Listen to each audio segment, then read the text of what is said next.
Hey, welcome to the channel Wall Street African Media. This is part two of the stock market series. In the earlier video, which is the part one, I discussed about the stock market. I explained what stocks are, why companies issue stocks, and the advantage of stock over debt to companies. And in this video, as I promised you in the earlier video, I will be talking about the benefit of investing in stock.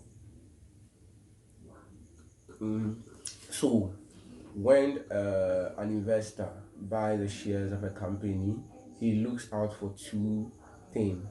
First, he seeks to receive a regular income, which is known as dividend, and secondly, he also anticipates a growth in capital, what we call capital gain. I will take each of those and explain it further for you. First, let's talk about dividend. What is dividend? Dividend is normally declared. Dividend is declared by directors of the company, and when it's finally approved, it is paid out to shareholders. So after the close of the financial year, when a company when a company realize profit, what does they share part of this profit to with shareholders, depending on the fact that they do not have any other financial obligation to meet. And also bear in mind that dividend is not automatically declared anytime profit is made. There are times that the company is making profit but will not declare dividend because they will want to invest in expanding the company's operation. So it is not automatic for shareholders to receive dividend once profit is declared. There are even instances whereby shareholders receive dividend which is more than the profit declared in a particular year. Yes, there is no law prohibiting directors of the company for paying more dividend than the profit realized in a particular year. So let's get that in mind, and also let's also know that let's note that dividend payment is not a regular source of income, because there may be years that company shareholders will go without receiving dividend.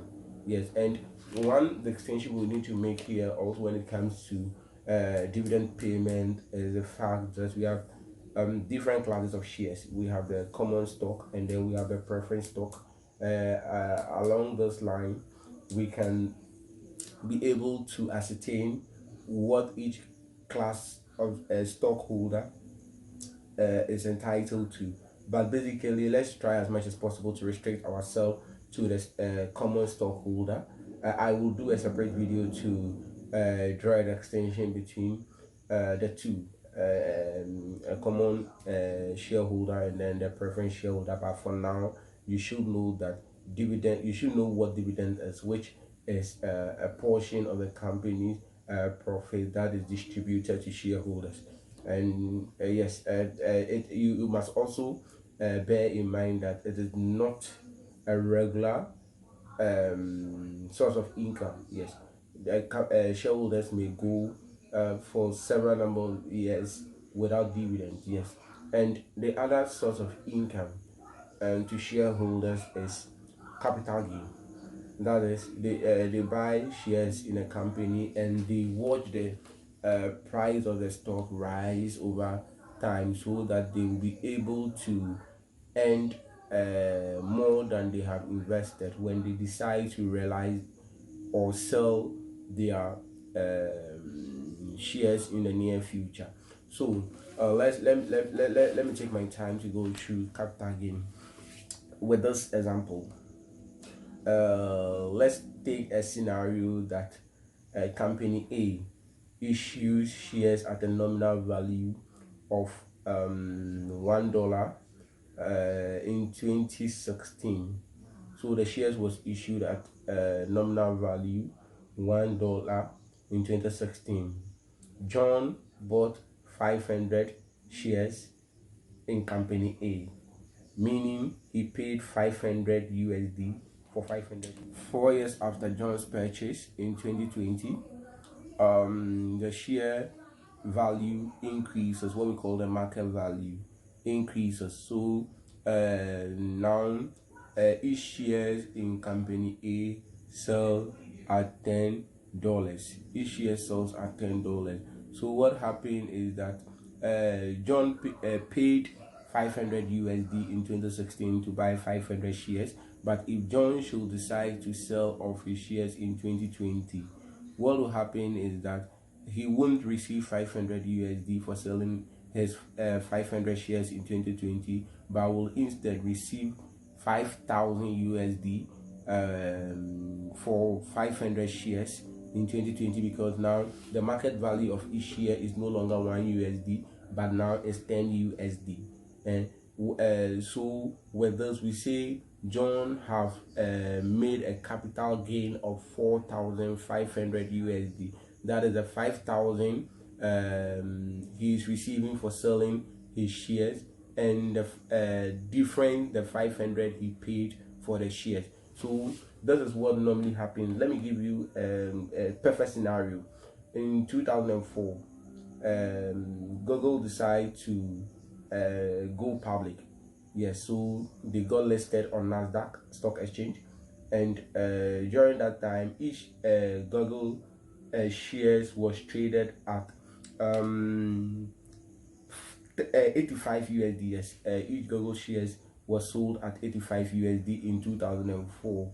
As of January 2019, each share Google shares cost 1,000 USD. So what it means is that if someone should have bought 100, should have bought 100 shares from Google in 2004, that would have cost the person 8,500. The same person in 2019 will be worth 1,000 by the 100, which is 100,000.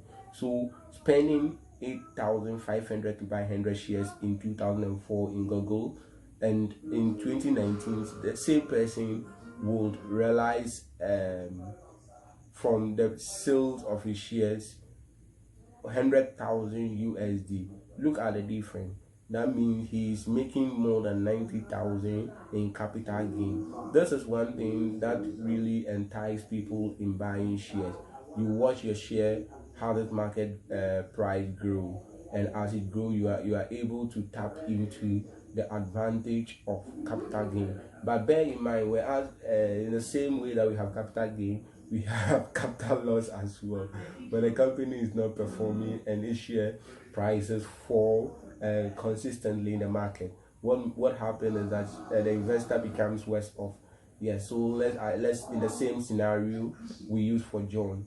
John bought 500 shares in 2016 in company A at 1 USD each, so he paid 500 USD for 500 shares in company A.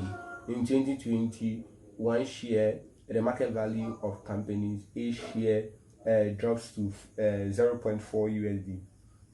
0.4 USD.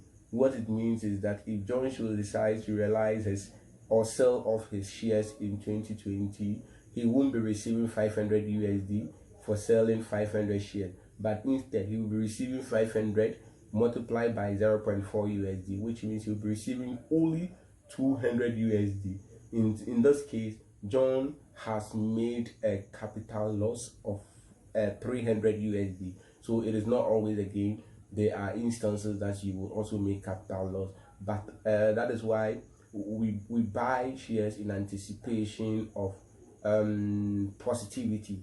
The stock market is a very volatile market. There are times that things move so smoothly that share prices rises, sometimes super abnormally, and there are times too that it falls in a way that you can't predict. All right, so I'll end part 2 of the video here. In the next video we'll discuss share prices, how share prices are determined, factors that affect share prices. Yeah, so as we move on to the next video, do not forget to subscribe to the channel, and please do hit the like button and possibly share those interesting videos with other people so that they can also learn something as you progress. Thank you very much. So meet you in the next video. Check out the link up there. Thank you.